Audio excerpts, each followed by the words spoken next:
Hello everyone. Welcome to Lingoland. In this video, we will learn wild animals in Spanish. Let's begin. Lion, León, león, elephant, elefante, elefante, tiger, tigre,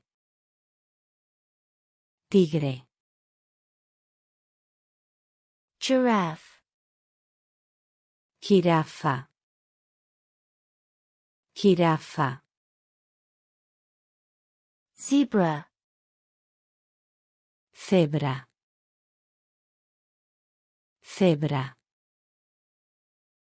monkey, mono, mono, gorilla, gorila, gorila, bear,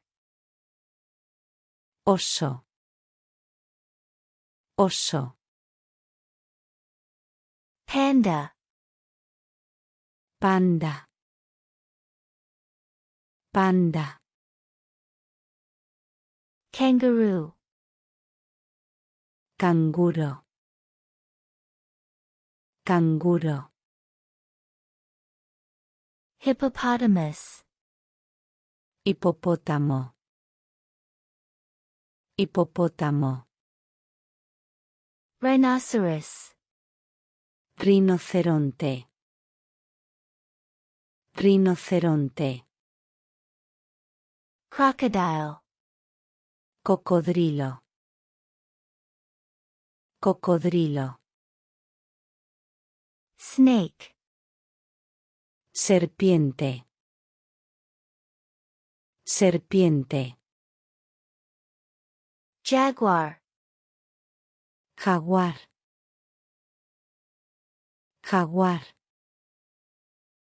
leopard, leopardo, leopardo, wolf, lobo, lobo, fox, zorro,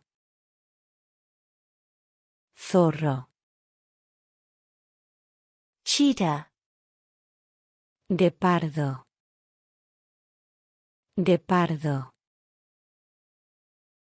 horse, caballo, caballo, koala, koala, koala,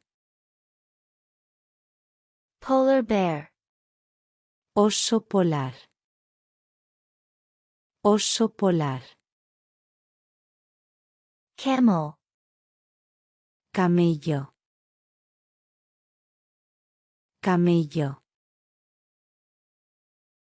That is all. Like the video, share with your friends and subscribe for more Spanish lessons. Until next time.